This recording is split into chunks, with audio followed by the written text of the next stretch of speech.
Ismail dan teman-teman di Direktorat Jenderal Pajak.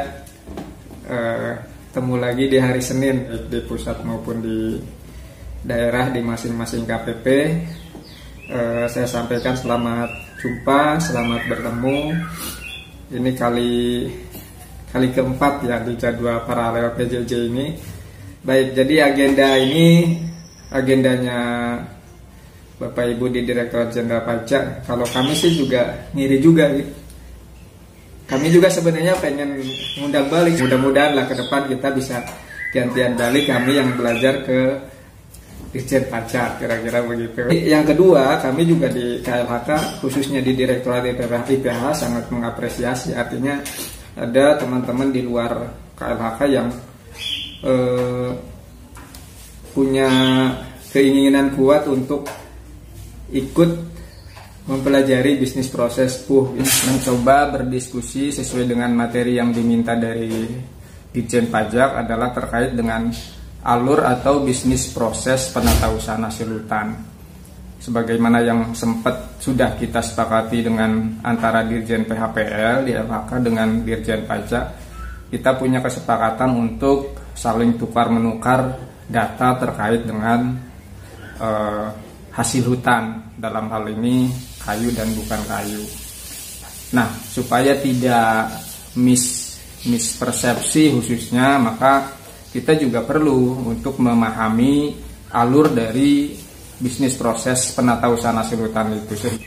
Kenapa saya sampaikan demikian? Karena tidak jarang ketika menemukan data yang terkait dengan angkutan misalnya, ada yang mempersepsikan kurang tepat ketika menemukan data itu tanpa mengetahui bisnis prosesnya. Nah, mudah-mudahan dengan adanya diskusi kita kali ini, walaupun bukan berarti dengan diskusi yang 1,5 jam ini otomatis bisa memahami seluruh bisnis proses, tapi setidaknya bisa memiliki gambaran awal sehingga kalaupun nanti menggali lebih lanjut, mencari informasi, mencari aturan lebih lanjut, ini sudah bisa masuk. Saya ingin memulai dari tugas pokok kami di Kementerian LHK. Jadi gambaran umumnya di LHK itu mengelola kawasan hutan.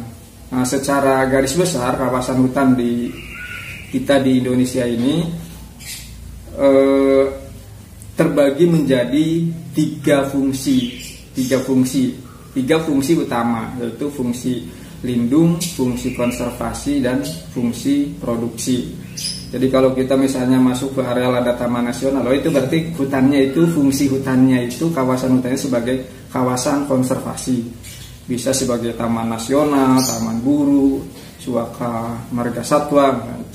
Kemudian ketika kita masuki ke kawasan-kawasan lindung, itu berarti fungsinya fungsi lindung. Nah, kemudian satu lagi yang kalau dari wilayah itu memiliki luasan yang paling luas, lebih dari 50% dari kawasan hutan di kita itu fungsinya adalah fungsi produksi. Nah, dengan fungsi produksi ini diharapkan bahwa areal yang ditetapkan sebagai hutan produksi ini bisa dikelola, dimanfaatkan sehingga memberikan nilai ekonomi bagi masyarakat kita. Nah, kami di Direktorat Jenderal Pengelolaan Hutan Produksi Lestari, saat ini namanya Dirjen PHPL, itu tupoksinya mengelola kawasan hutan itu. Nah, lebih detail lagi, kami di Direktorat Iuran dan Peredaran Hasil Hutan memiliki tupoksi untuk mengelola, menata usahakan hasil hutan yang diproduksi dari hutan produksi ini gitu. Untuk apa? Supaya hasil hutan ini bisa dimanfaatkan. Dari sisi kelolanya dapat dikelola dengan benar secara lestari berkelanjutan. Kemudian dari sisi produknya, hasilnya ini dapat diedarkan, dipasarkan secara legal. Dapat diidentifikasi bahwa hasil hutan yang beredar ini berasal dari sumber kawasan hutan yang dimanfaatkan secara sah. Nah, itu salah satu fungsinya. Kemudian fungsi lain juga adalah ketika ini dimanfaatkan, sebagaimana tadi kita sampaikan bahwa ada nilai ekonomis untuk mendukung perekonomian negara dan masyarakat. Nah, di sanalah ada fungsi untuk mengendalikan menata usahakan penerimaan negara bukan pajak, karena di dalam setiap pemanfaatan hasil hutan ada PNBP-nya, penerimaan negara bukan pajak. Ini sekilas saja bahwa di kami di LHK itu ada regulasi terkait dengan pemanfaatan hutan yang dimulai dari Undang-Undang 41, yang kita tahu sekarang ini ada Undang-Undang Omnibus Law yang sebagian itu nanti akan ada beberapa pasal di Undang-Undang 41 yang kemudian diubah, dimasukkan ke dalam Undang-Undang Omnibus Law. Nah, kemudian turunan dari Undang-Undang 41 itu ada PP 6 2007 junto PP 3 2008 terkait dengan pemanfaatan hutan, salah satunya terkait dengan tata hutan, termasuk juga pemanfaatan hutannya ada di PP 6 2007 junto PP 3 2008, nanti bisa dilihat di sana. Nah, di sana salah satunya adalah mengatur mengenai izin atau akses legal pemanfaatan hasil hutan. Jadi di sana diatur bahwa tidak bisa setiap orang atau siapapun memasuki kawasan hutan, memanfaatkan hasil hutan tanpa melalui mekanisme izin atau akses legal yang sah yang diatur dengan undang-undang. Nah, kemudian di PP 6 juga nanti di sana sudah mulai diatur bahwa setiap pelaku usaha pemanfaatan hasil hutan itu wajib melaksanakan penata usaha hasil hutan dan membayar PNBP. Nah, kemudian turunan dari PP 6 junto PP 3 itu ada Permen, Peraturan Menteri LHK tentang penata usahaan hasil hutan. Jadi nanti apa yang kita diskusikan siang hari ini adalah operasionalisasi dari Permen LHK terkait dengan penata usahaan hasil hutan. Ada 2 Permen penata usahaan hasil hutan yang terkait dengan kayu, ada P66 tahun 2019. Kok baru 2019? Ya, ini revisi terakhir. Kalau permen terkait dengan penata usaha hasil hutan ya udah banyak sebelumnya gitu.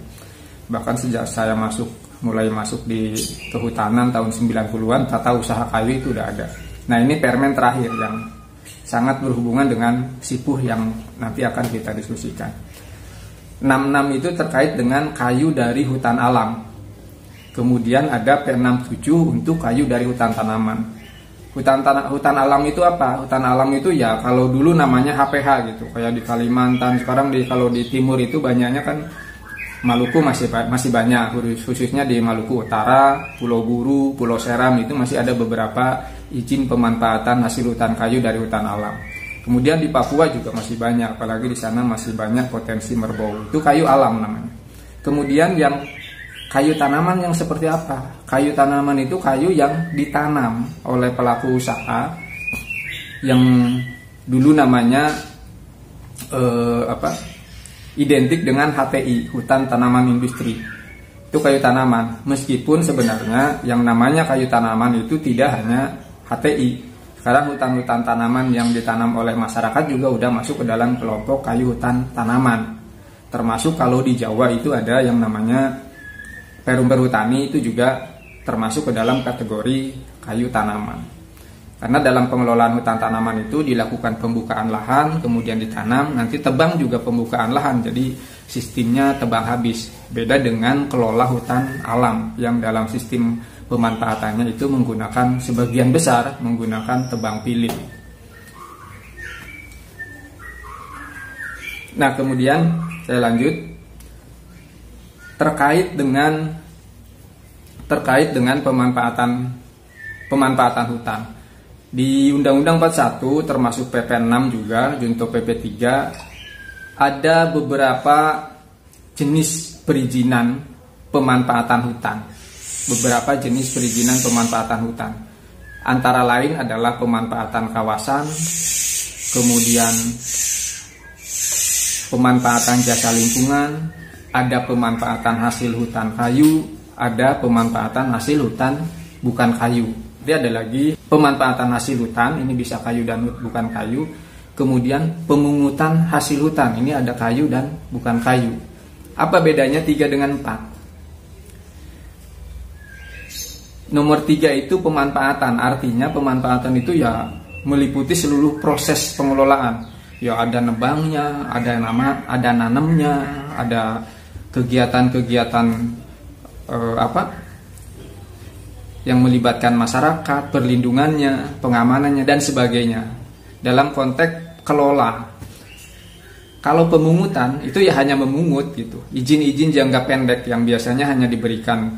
Kalau kayu itu hanya diberikan dengan kapasitas kecil. Misalnya izin pemungutan hasil hutan kayu itu hanya 20 meter kubik per keluarga untuk memenuhi kebutuhan keluarga. Jadi beda dengan pemanfaatan hasil hutan. Kalau pemanfaatan itu bentuknya adalah kelola. Ya, nanti kita akan lebih banyak berbicara di nomor 3 terkait dengan pemanfaatan hasil hutan kayu.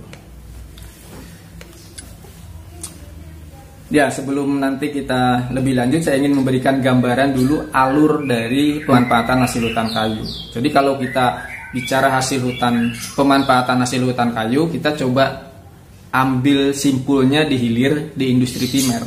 Ketika kita bicara di industri primer, maka bahan baku kayu di industri primer hasil hutan kayu itu bisa berasal dari hutan negara, salah satu sumbernya, atau bisa juga berasal dari hutan hak.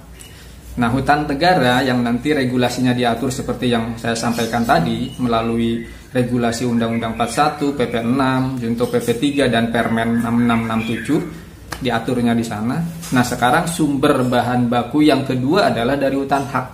Hutan hak itu adalah hutan yang berasal dari tanah yang dibebani hak atas tanah. Misalnya dari kebun kita, dari ladang kita, dari tanah yang ada sertifikatnya. Itu kayu dari hutan hak. Nah, ini regulasinya lain. Karena di hutan hak itu tidak ada PNBP. Kalau kita bicara hak negara, tidak ada PNBP di hutan hak. Tidak ada juga kewajiban melakukan penatausahaan hasil hutan, membuat dokumen SKSH, tidak ada gitu. Nah, sehingga nanti ketika kita masuk di industri primer, kita harus bisa memilah ini asalnya dari mana. Jangan sampai nanti ketika menemukan hasil hutan dari kayu dari hutan hak, ada sengon misalnya dari hutan hak, kita tanya sudah bayar PNBP apa belum, atau ada SKSH-nya apa tidak gitu. Itu jangan sampai kita arahnya ke sana. Nah, yang diatur dengan nanti akan kita diskusikan penatausahaan hasil hutan itu adalah yang dari hutan negara ini gitu. Ya, nanti kita akan bicara bentuk-bentuk perizinannya seperti apa. Kemudian alurnya kira-kira seperti ini. Dari izin kawasan hutan, dari dalam kawasan hutan itu bisa langsung ke industri primer, atau bisa juga melewati salah satu simpul yang namanya TPTKB, tempat penampungan terdaftar kayu bulat. Itu namanya TPTKB, atau kita sering disebut galangan kayu atau tempat-tempat penimbunan kayu yang nanti dia akan mendistribusikan ke beberapa industri primer. Nah, kemudian saat ini mekanisme penatausahaan hasil hutan atau tata usaha kayu dari hasil pemanfaatan kayu dari hutan negara tadi dilakukan melalui sistem yang namanya SIPUH, Sistem Informasi Penatausahaan Hasil Hutan, SIPUH. Kenapa SIPUH? SIPUH ini merupakan wujud pencatatan yang saling terkait dari hulu sampai hilir gitu. Jadi dalam proses perjalanan tadi yang kita gambarkan di sini, seluruh proses ini tercatat dalam sistem sehingga akan memotret rantai pergerakan atau rantai bisnis proses kayu itu gitu. Dari hulu sampai hilir terakhir dia berada. Kenapa SIPUH? Yang pertama regulasi. Jadi SIPUH sudah ada regulasinya yang tadi kita singgung, ada P66, P67 untuk kayu, kemudian ada P78 2019 untuk hasil hutan bukan kayu. Jadi di sanalah diaturnya mekanismenya kenapa SIPUH-nya itu. Kemudian SIPUH itu merupakan implementasi dari self assessment. Kalau kita bicara sebelum 2016 itu penatausahaan hasil hutan itu dilakukan secara official assessment. Artinya masih ada keterlibatan petugas atau pejabat-pejabat di tingkat kabupaten yang ditugaskan sebagai pengesah dokumen atau penerbit dokumen angkutan seperti itu. Nah, kemudian kita tahu bahwa di 2014 itu ada Undang-Undang Otonomi Daerah yang salah satunya dalam bidang kehutanan itu tidak ada lagi kewenangan di bidang kehutanan di tingkat kabupaten, sehingga dinas kabupaten itu tidak ada. Nah, salah satu pendorong ini juga makanya muncullah self assessment, sehingga keterlibatan langsung dari petugas kehutanan di tingkat kabupaten ini yang tadinya ofisial menjadi self assessment. Nah, kemudian yang ketiga adalah ada elektronisasi. Ya, kita udah tidak aneh dengan istilah elektronik. Artinya setiap pencatatan ini dilakukan secara elektronik. Nah, kemudian yang keempat adalah akuntabilitas dan informatif. Nah, salah satu dari wujud akuntabilitas dan informatif inilah yang kemudian dari SIPU ini menghasilkan data yang terkait dengan hasil hutan. Data inilah yang kemudian dikerjasamakan antara Dirjen PHPL dengan Dirjen Pajak untuk saling tukar-menukar data. Karena dengan melalui proses yang ada regulasinya, kemudian secara self assessment, kemudian ada digitalisasi, maka informasi ini sekarang yang kita sharing, kita bagikan dengan salah satunya dengan Dirjen Pajak. Rantai distribusi kayu, hasil hutan kayu itu kira-kira seperti ini. Yang pertama adalah ada izin. Tadi kita sempat bahas bahwa setiap pemanfaatan hasil hutan di kawasan hutan negara harus melalui izin atau akses legal. Ini ada izin. Makanya di sini ada skema perizinan. Yang kalau kita kenal misalnya melalui OSS itu skema perizinan. Kemudian simpul kedua itu adalah industri primer.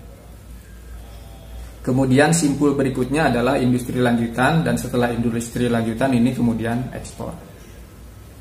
Nah, dalam konteks penatausahaan hasil hutan, ini setiap pergerakan kayu dari pemegang izin pemanfaatan yang menebang kayu, yang sebagai produsen kayu bulat, kemudian kayu itu dikirim ke industri primer, diolah di industri primer menjadi olahan primer, kemudian dikirim lagi ke industri lanjutan, diolah menjadi produk lanjutan. Ini setiap transaksi, setiap perubahan bentuk itu dicatat. Makanya dalam konteks sertifikasi di bidang kehutanan itu dikenal ada yang namanya chain of custody, artinya adanya sistem pencatatan yang saling kait-mengkait gitu dari hulu sampai hilir gitu. Setiap pergerakan ini tercatat, terdokumentasi. Nah, kemudian dari adanya pencatatan yang terdokumentasi dan saling terkait, terverifikasi ini, maka setiap hasil hutan berada dimanapun, maka dia akan bisa dilakukan penelusuran balik ke asalnya. Makanya di istilah kehutanan ada istilah yang namanya lacak balap. Jadi kalau kayu itu sudah berada industri primer, kita bisa melacak kayu itu asalnya dari mana. Oh, kayu itu berasal dari HPH mana, petak mana. Kita bisa telusur sampai ke tunggaknya. Ini yang namanya lacak balap.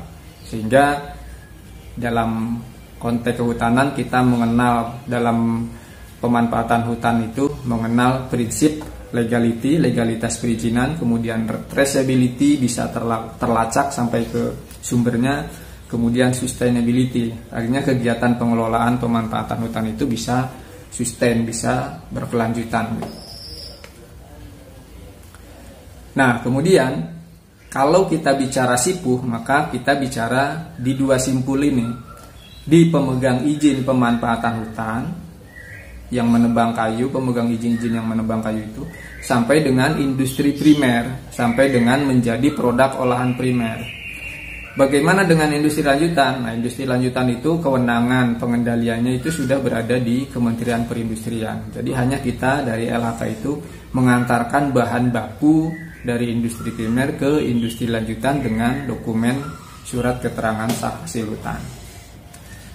Nah, belakangan ini kami juga sedang membangun melalui yang dikoordinir oleh Kemenko Maritim dan Investasi, membangun interaksi sistem antara sistem di kami di LHK dengan sistem yang di perindustrian, sehingga bahan baku yang diterima di industri lanjutan itu dapat diverifikasi ke industri primernya.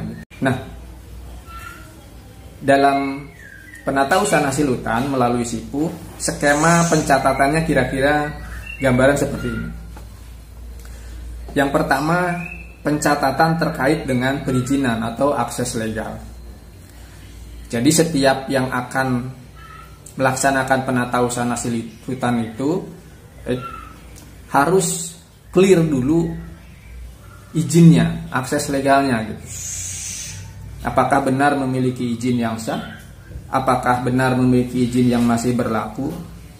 Kemudian juga terkait dengan kewajiban-kewajibannya nanti dalam mekanisme perizinan. Sehingga di kami seperti yang salah satunya juga diintegrasikan di tukar menukar data dengan Ditjen Pajak itu adalah ya data izin. Dalam konteks kami di LHK, kemudian data WP dalam konteks di Kementerian Keuangan gitu dalam konteks pajak. Sehingga kami di sini punya data izin yang melaksanakan penata usaha hasil hutan.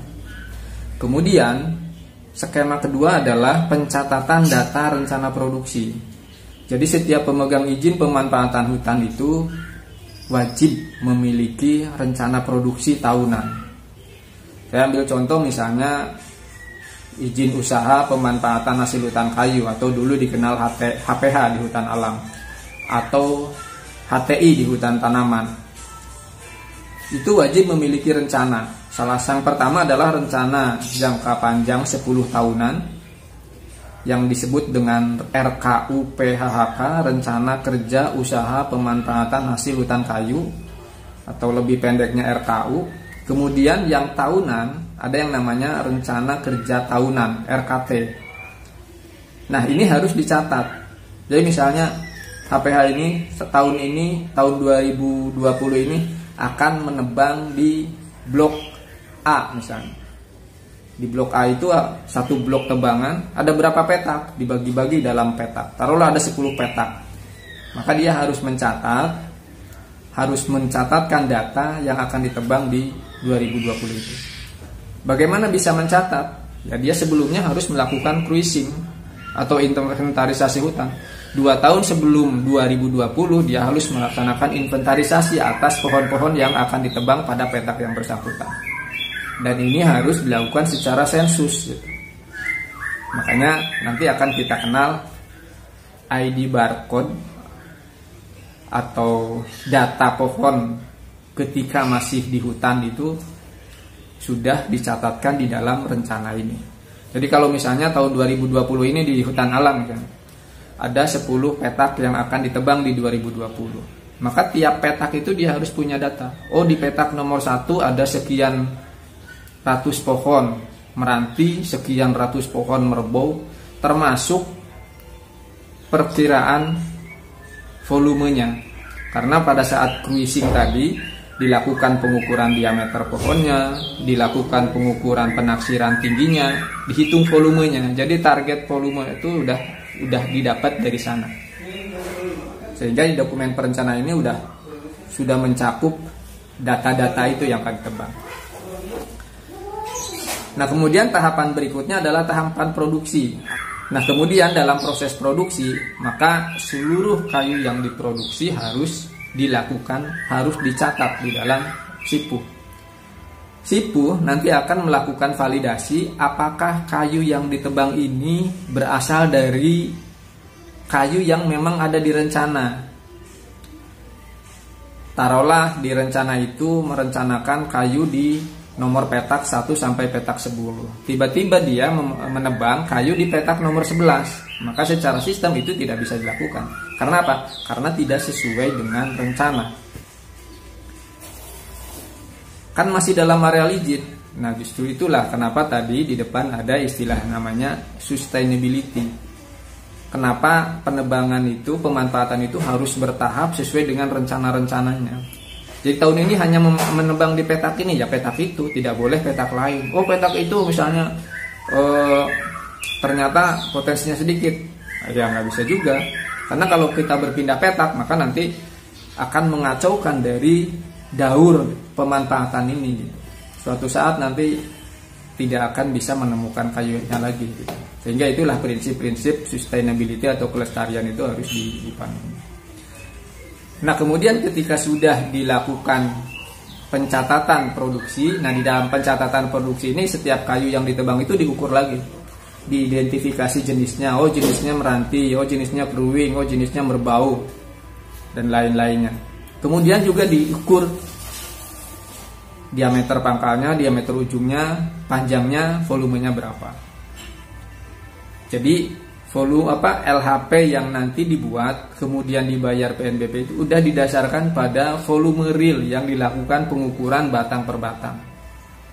Ini kalau kayu dari hutan alam ya, kita bicara hutan alam.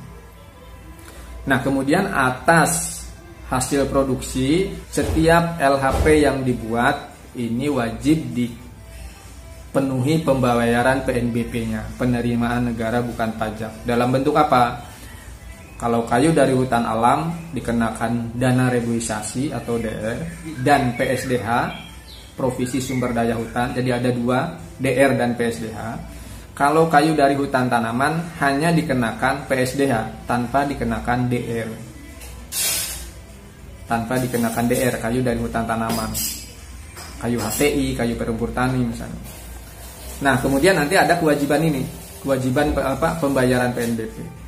Nah, apabila hasil produksi sudah lunas PNBP-nya, maka kayu bulat itu baru boleh diangkut keluar areal izin, diangkut keluar kawasan izinnya, diangkut ke industri primer atau diangkut ke tempat lainnya di luar areal izinnya. Maka ada proses berikutnya yaitu pencatatan pengangkutan. Nah, di sini kita kenal nanti ada yang namanya SKSHHK, Surat Keterangan Sah Hasil Hutan Kayu. Nah, dokumen ini adalah dokumen yang kalau dulu sebelum melalui sistem itu merupakan dokumen yang yang dijaga sama seperti uang gitu. Jadi dicetaknya harus dicetak di percetakan security, harus memiliki pengaman-pengaman gitu. Mirip seperti uang seperti itu. Jadi merupakan dokumen security. Nah, sekarang karena sudah melalui sistem, ya security-nya itu melalui security system. Hanya bisa dicetak melalui sistem, sama seperti tiket lah. Dokumennya biasa saja, cuman dicetaknya melalui sistem, ada ID yang hanya bisa dikeluarkan oleh sistem dan hanya bisa diverifikasi melalui sistem. Nah, dokumen ini SKSHK ini hanya bisa terbit atas kayu-kayu yang sudah lunas PNBP-nya. Taruhlah dia menebang itu 100 pohon, 1000 meter kubik misalnya. Ketika kayunya itu belum dibayar, LHP-nya belum dibayar PNBP-nya, belum lunas PNBP-nya, baru dibayar separuh misalnya, ya maka SKSH ini tidak akan bisa terbit. Karena LHP itu dianggap belum lunas. Jadi kalau ketika bisa terbit SKSH, oh berarti LHP-nya sudah lunas gitu.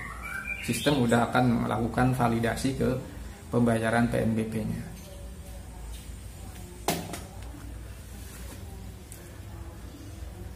Nah, kemudian SKSH ini nanti akan bergerak mengantar kayu bulat ke industri primer.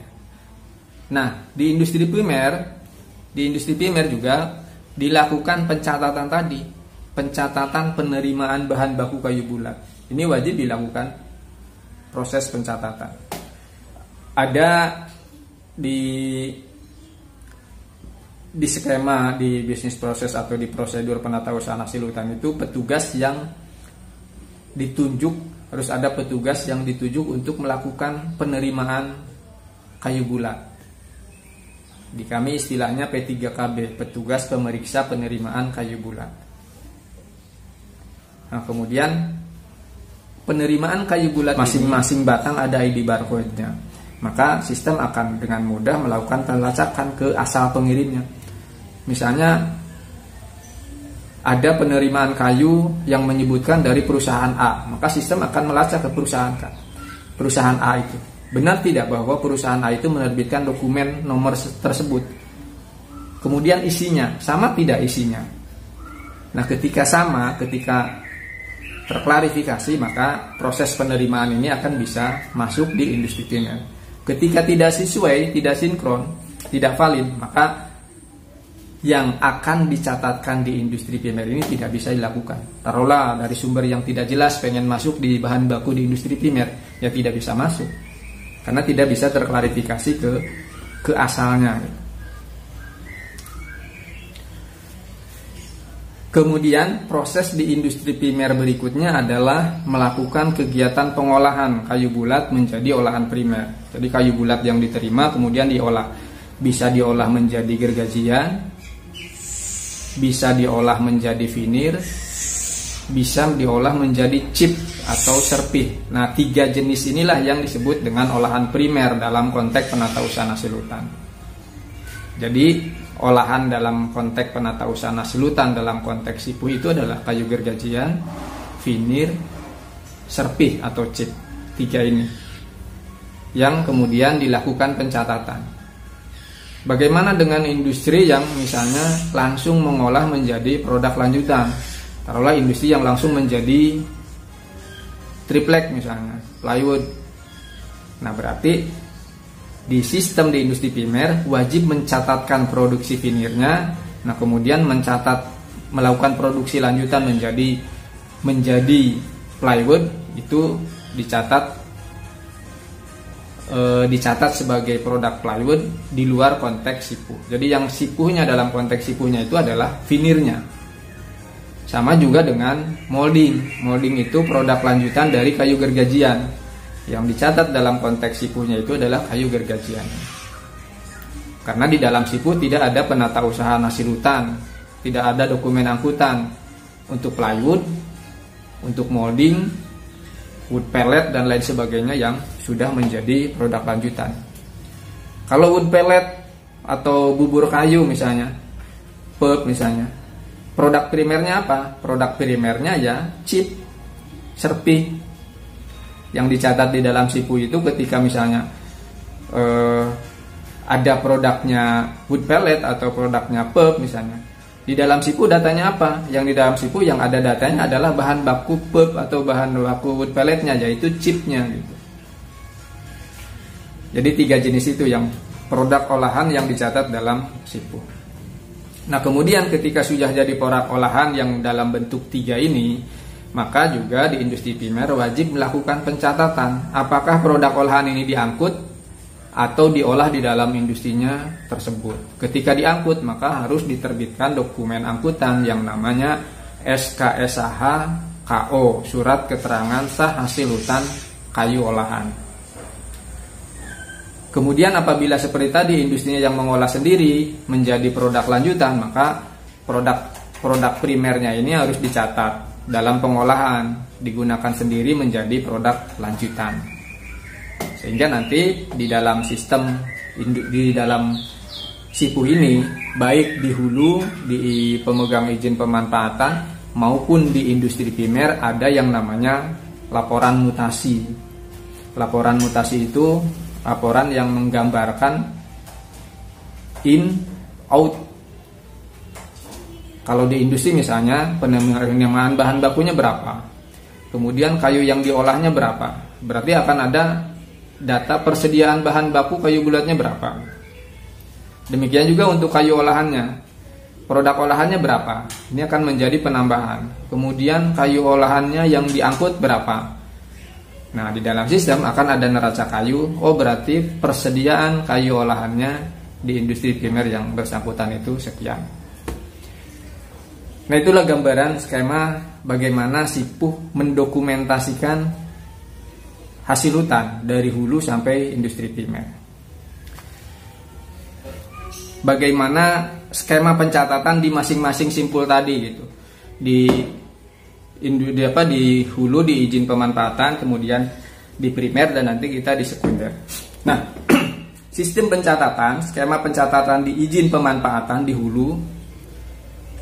Jadi kalau nanti mungkin barangkali saya lupa nyampaikan, kalau saya bicara di hulu itu berarti di pemegang izin pemanfaatan, di izin yang melakukan penebangan kayu, kira-kira begitulah. Kalau kita bicara hulu gitu. HPH atau HTI yang melakukan penebangan. Nah, di dalam sistem pencatatannya di hulu, di HPH atau HTI, Tadi udah kita singgung, ada pencatatan izin, pencatatan, kemudian pencatatan rencana. Ini yang menjadi data awal di dalam sistem.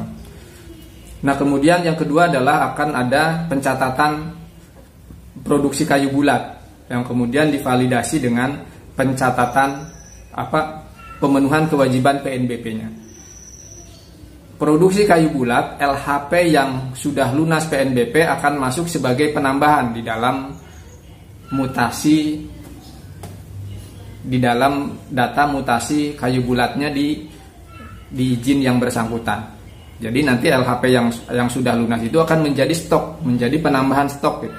Taruhlah hari bulan ini memproduksi 100 meter kubik kayu meranti, maka dia akan menambah stok kayu bulatnya sebanyak 100 meter kubik. Ini data masuk. Kemudian dalam periode bulan yang bersangkutan misalnya dari 100 meter kubik itu ada 90 yang dikirim ke industri lanjutan, ke industri primer, tentunya dengan dilengkapi dokumen SKSH. Maka dari 100 ini terkurang 90, berarti hanya tinggal 10. Yang 10 itu misalnya kemudian ada digunakan sendiri untuk membangun camp, membangun jembatan dan lain sebagainya. Berapa misalnya? Taruhlah 5 meter kubik, sehingga persediaan di dalam pemegang izin yang bersangkutan itu dia punya persediaan kayu bulat sebanyak 5 meter kubik. Angkut lagi misalnya, dia menerbitkan dokumen lebih dari 5, maka dokumen itu tidak akan valid karena persediaan dia hanya 5. Meskipun misalnya dia secara fisik sudah menebang lagi, taruhlah menebang 50 lagi gitu. Cuman karena yang 50 ini belum dibayar PNBP-nya, belum lunas, maka dia belum menjadi persediaan secara sistem di izin yang bersangkutan, dan itu belum bisa diangkut keluar areal izin. Jadi sistem melakukan pencatatannya demikian. Yang boleh diangkut, yang boleh digunakan itu adalah kayu bulat yang sudah lunas PNBP-nya. Ini gambarannya di hulu, di pemegang izin produsen kayu bulat di hulu. Kemudian saya ingin menggambarkan masih di hulu. Di hulu itu kalau gambaran tadi kan seolah-olah hanya ada satu simpul ya. Prakteknya di hulu itu bisa ada beberapa simpul. Nah, pencatatan seperti ini dilakukan di masing-masing simpul, di masing-masing penampungan. Prakteknya di lapangan dalam satu pemegang izin IUPHHK misalnya, itu hampir seluruhnya memiliki simpul lebih dari satu. Lalu misalnya ada TPK hutan. TPK hutan itu biasanya berada di dalam areal kerja, tempat melakukan penampungan kayu-kayu hasil tebangan. Nah, namanya laporan hasil produksi atau LHP ini dicatat di TPK hutan. Dan kemudian harus dibayar lunas saat kayu itu berada di TPK hutan. Nah, kemudian ketika sudah dibayar lunas, kayu itu bisa diangkut keluar, langsung ke industri kalau memungkinkan. Tapi sebagian besar itu melalui simpul-simpul TPK antara. Bisa ada yang 1, ada yang 2, ada yang 3, atau mungkin lebih, tergantung dari lokasinya. Misalnya HPH itu berada di hulu sungai, maka dia mungkin akan melakukan pengangkutan itu secara bertahap. Nanti dari TPK hutan ke TPK antara 1, TPK antara 1 ke TPK antara 2, TPK antara 2 sampai ke hilir misalnya di muara sungai besar dengan muara sungai dengan laut misalnya, baru di situ keluar kirim ke Jawa misalnya. Sehingga ada proses tahapan-tahapan. Nah, kayu bulat yang sudah di LHP kan, LHP itu hanya satu di TPK hutan. Kemudian diangkut ke TPK antara 1. Kayu yang sama kemudian di TPK antara 1 ini kan SKSH ini mati, selesai pengangkutan satu tahap. Kemudian di sini diterima menjadi stok di TPK antara 1. Kemudian ketika diangkut terbitkan lagi SKSH. Di TPK antara 2 dilakukan proses terima lagi menjadi stok TPK antara 2. Kemudian terbitkan lagi SKSH ke TPK antara 3 dan seterusnya sampai ke pengguna lain, industri lanjutan misalnya. Nah, dari gambaran ini maka kalau kita melihat SKSH-nya, data SKSH-nya, maka dia tidak akan berbanding lurus dengan LHP-nya gitu. Kenapa? Karena yang namanya SKSH ini berulang, datanya berulang. Untuk kayu yang sama, karena diangkut secara bertahap, bisa diterbitkan beberapa kali SKSH gitu.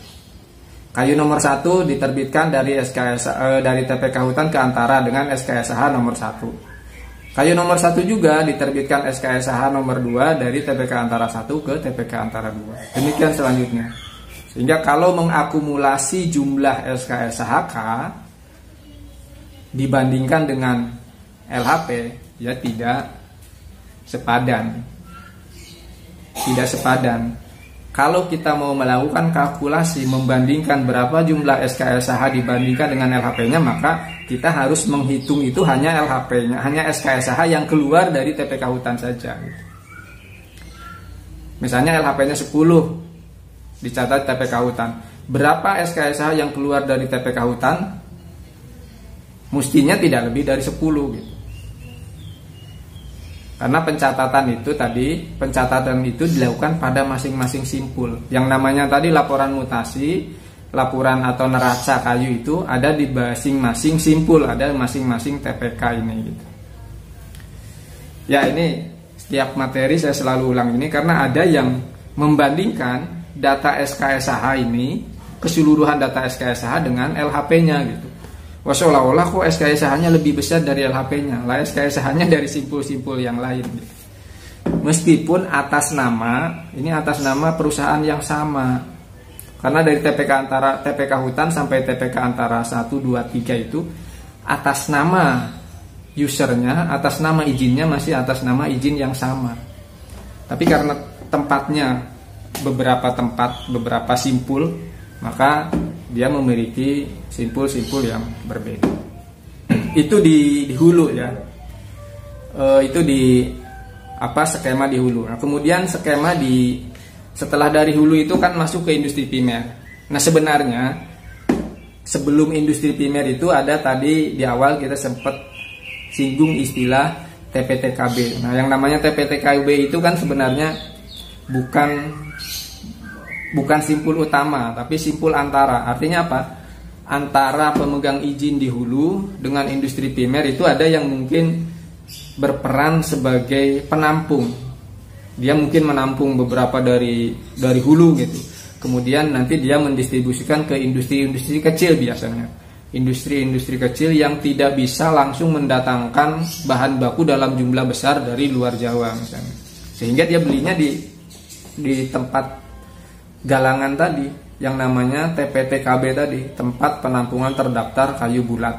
Nah, TPTKB prinsipnya, TPTKB itu secara bisnis proses pencatatannya sama dengan TPK Antara ini.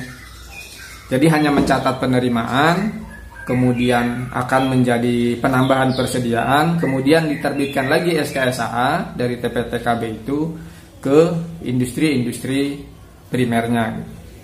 Jadi secara bisnis pencatatan sama dengan TPK Antara. Hanya saja secara entitas pemegang izin itu berada di luar izin pemanfaatan atau HPH ini, dan juga di luar industri primer ini gitu. Jadi dia merupakan entitas sendiri, merupakan simpul sendiri. Nah, selanjutnya ketika kayu bulat itu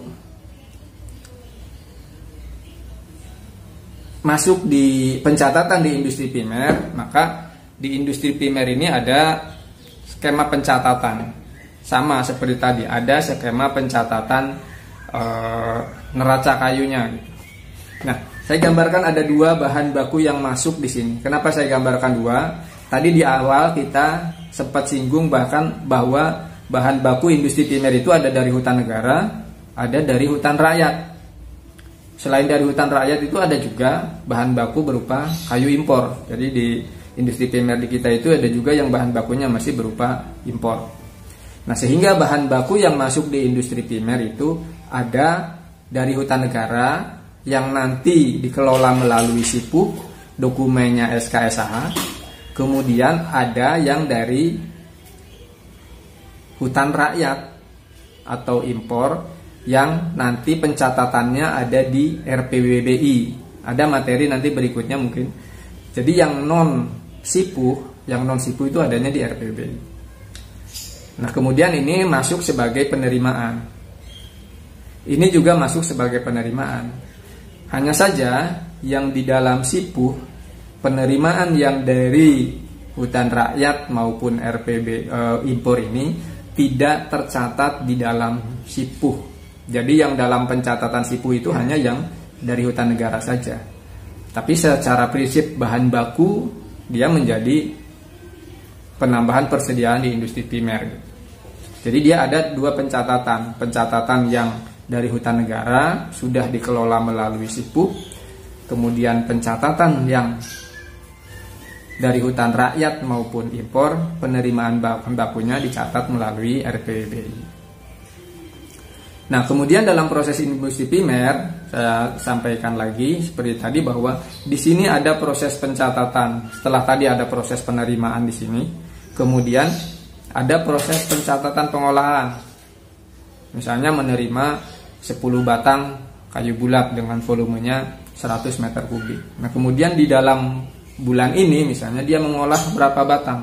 Hanya mengolah 5 batang. Nah, dia harus mencatatkan yang diolah itu kayunya mana saja itu. Kalau kayu dari hutan alam itu, oh kayunya nomor 1 sampai 5 diolah. Kemudian menghasilkan produknya, kayu olahan menjadi apa? Oh, ternyata menjadi kayu gergajian. Berapa hasilnya? Oh, menjadi dari 100 meter kubik itu ternyata karena rendemennya 70% gitu.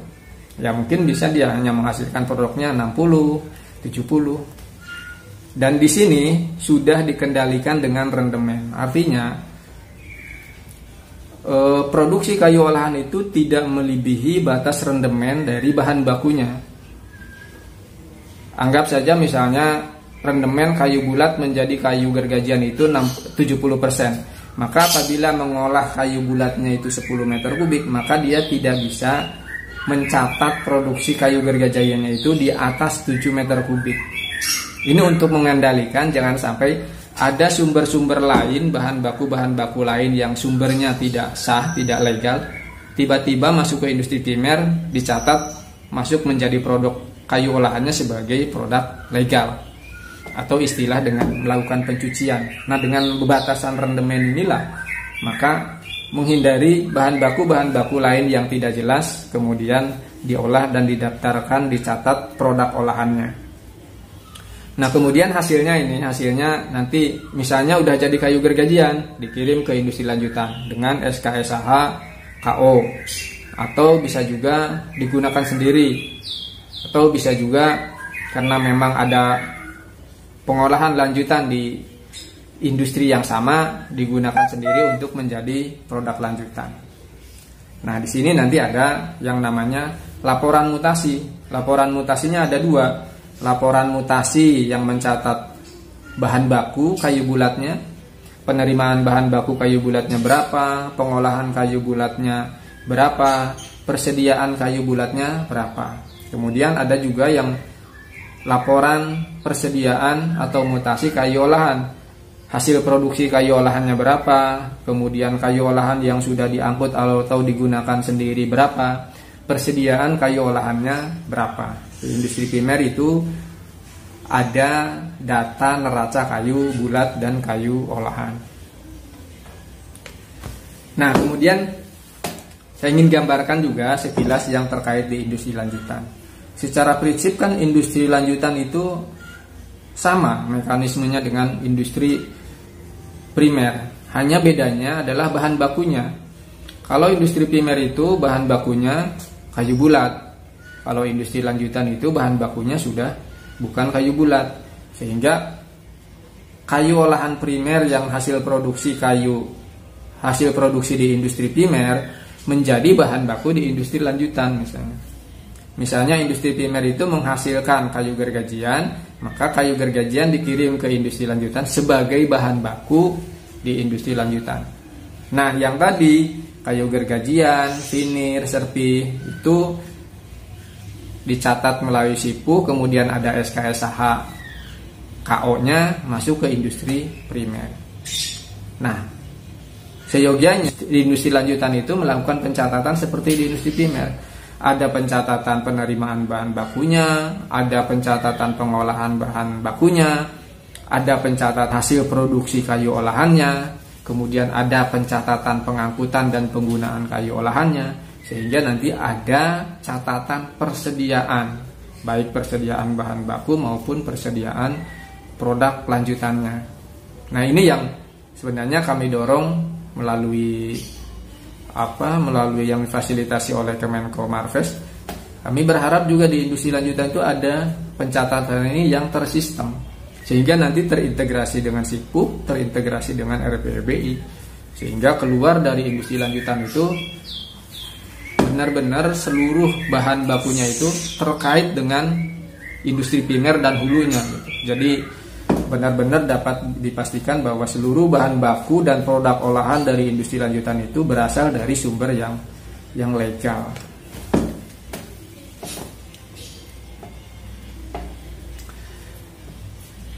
Ya, secara prinsip pencatatan,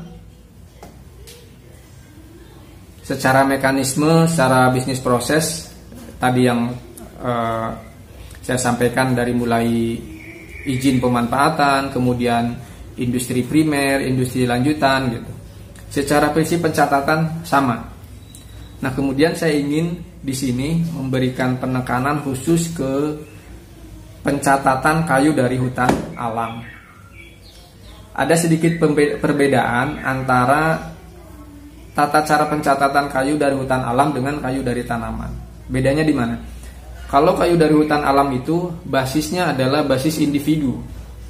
Ketika masih di dalam hutan, ketika diinventarisasi, ketika di cruising, itu yang dicatat itu pohon per pohon. Kalau di dalam petak itu ada 100 pohon, maka 100-100-nya harus dicatat. Pohon nomor 1 jenisnya apa, diameternya berapa, tingginya berapa, volumenya berapa. Jadi dicatatnya itu pohon per pohon. Demikian juga ketika sudah ditebang, dicatatnya itu batang per batang. Satu pohon kemudian ditebang menjadi 3 batang, maka jadi 3 potongan gitu. Masing potongan itu harus dicatat.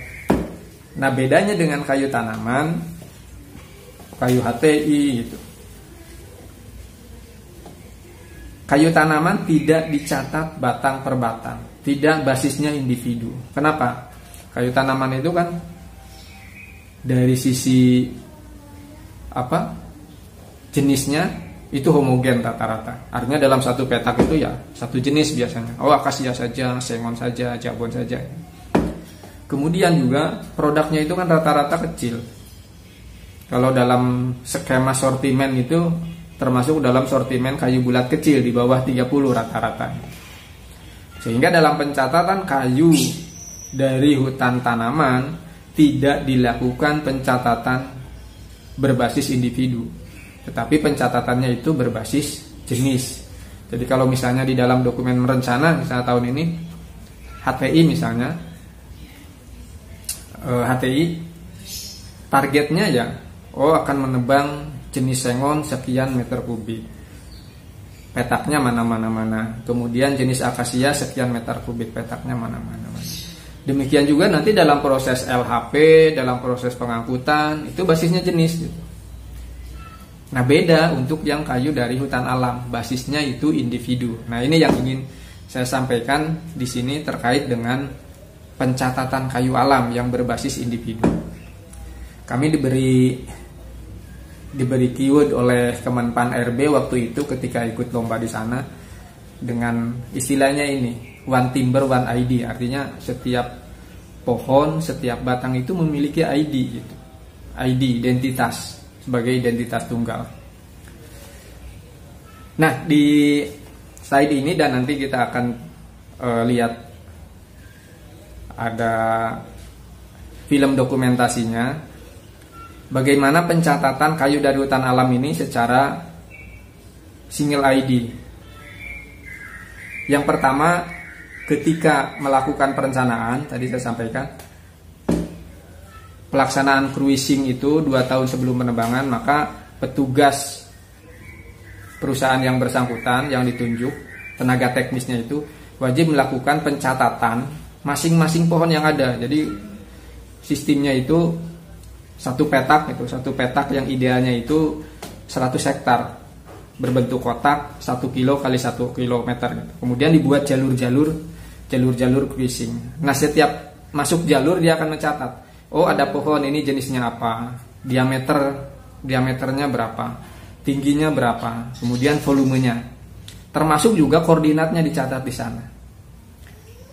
Sehingga masing-masing pohon dalam petak yang bersangkutan itu sudah terpetakan gitu. Nah, di sini kita sudah menyediakan aplikasi di berbasis Android saja, jadi bisa menggunakan HP biasa untuk melakukan pencatatan itu gitu.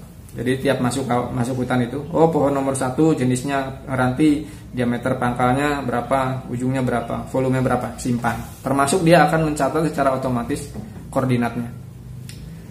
Nah, kemudian hasil dari cruising ini nanti masuk ke dalam rencana tebang. Jadi di dalam sistem kami di Sipu, masing-masing perusahaan itu udah punya potensinya yang untuk kayu alam itu.